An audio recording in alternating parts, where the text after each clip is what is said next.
Morning peeps, how are you doing? E aí, pessoal da segunda série, tudo bem com vocês? Espero que sim. Estamos aqui na 9ª semana de aulas remotas da Escola Educar e esta semana vamos falar um pouquinho sobre os relative pronouns, tá? Pronomes relativos. Vamos ver como é que eles funcionam, quais são eles, né? É uma revisão aí para vocês. Vocês já viram isso lá no 8º ano, tá bom? Então vamos ver. Os pronomes relativos são utilizados para retomar uma pessoa ou um objeto que foi falado anteriormente. E funcionam como se o conector do sujeito da informação dada sobre ele. Então ele é um conector, tá? Do sujeito, entre o sujeito e a informação.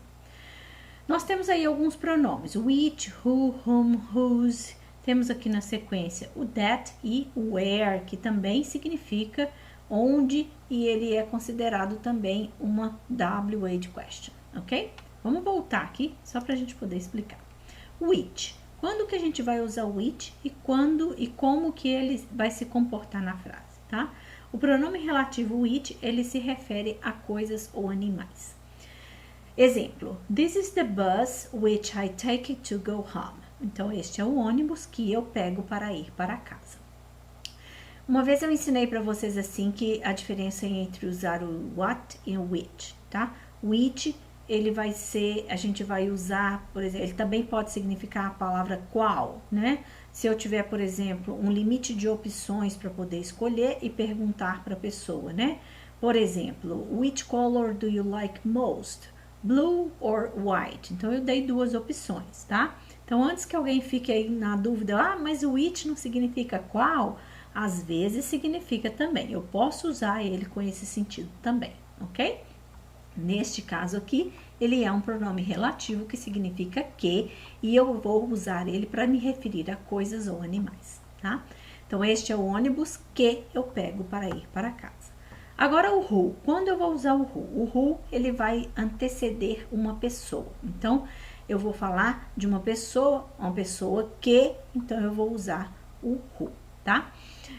There is a man outside who wants to talk to you. Então, existe um homem lá fora que quer falar com você, tá?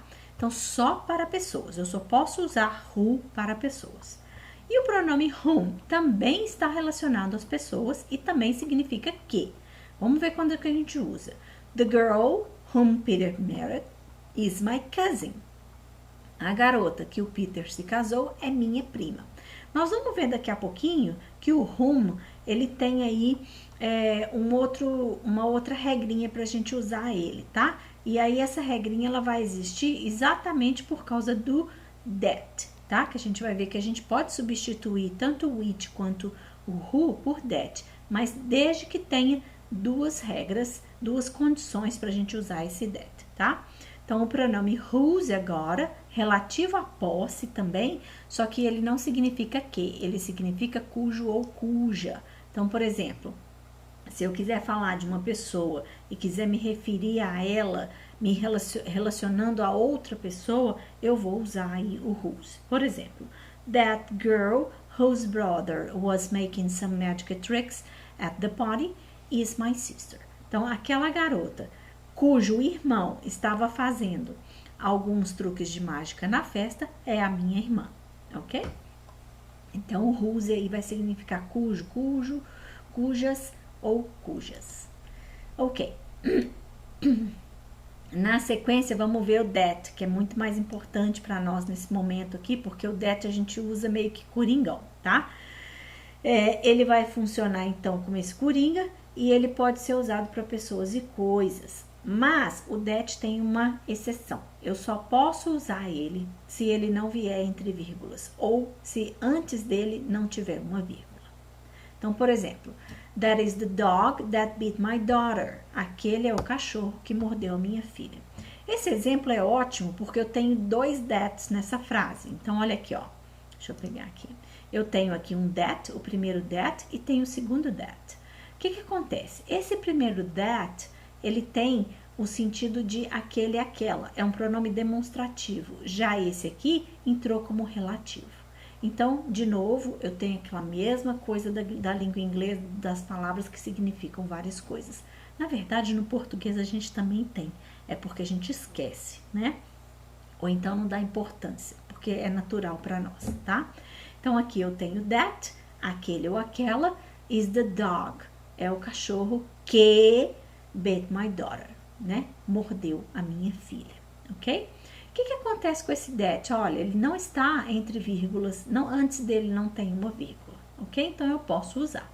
Se tivesse, eu teria que referir ao cachorro com it, se tivesse vírgula, tá? Agora vamos falar do pronome where. Ó, where refere-se a lugar e significa onde. Então eu posso usar ele como WH question para perguntar onde fica alguma coisa, ou então referindo-se, the city where I lived was very noisy. Então the city, a cidade onde eu vivi, era muito barulhenta, tá? Então, ó, apesar de ser possível utilizar os pronomes relativos that e whom para se referir às pessoas, deve-se usar somente o pronome whom quando houver uma preposição na frase. Então, lembra que eu falei com vocês lá de que eu tinha uma condição para usar whom e tinha duas condições para usar that? Então, ó, se aparecer uma preposição e eu quiser falar de pessoa, eu não posso trocar por exemplo, who. Eu tenho que usar o whom, tá? Então, vamos lembrar que esse pronome tem que vir depois de uma preposição. É regra? É, mas às vezes ele pode aparecer sem preposição, ok? Mas apareceu preposição, eu não posso colocar who, nem o that. Eu tenho que colocar whom, tá bom? Então, o que acontece com that? Eu só posso usar ele se não tiver nem vírgula e nem preposição para falar de pessoas, ok? Se tiver preposição para falar de bicho ou coisas, eu até posso usar o that, mas com vírgula em hipótese alguma. Então, ó, um exemplo. The boy about whom you were talking is my brother. Então, o garoto sobre quem, whom, tá? Sobre quem você estava falando é o meu irmão. Beleza? Então, eu coloquei para vocês um videozinho do Mr. Bean. Uma animação bem engraçada, bem humorada, né? E aí eu fiz um vídeo quiz questions sobre o Mr. Bean, relacionado exatamente a essa animação, a esse vídeo, tá? Então, vocês têm que assistir ao vídeo completamente para poder marcar as opções aí.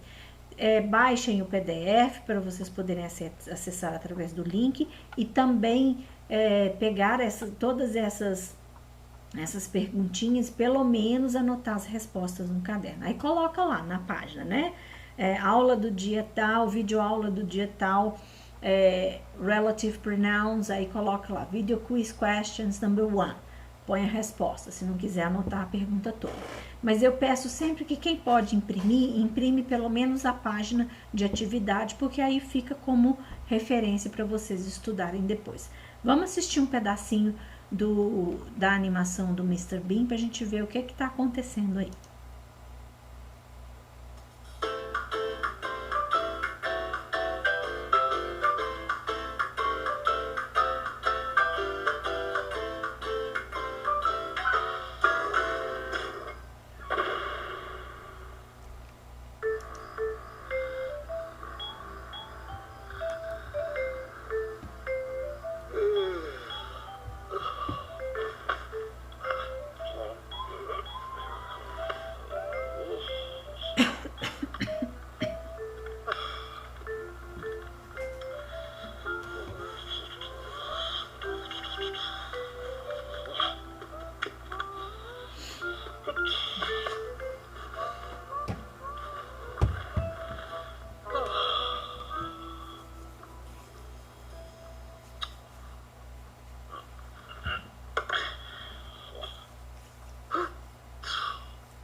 Ok, guys, I'll stop it.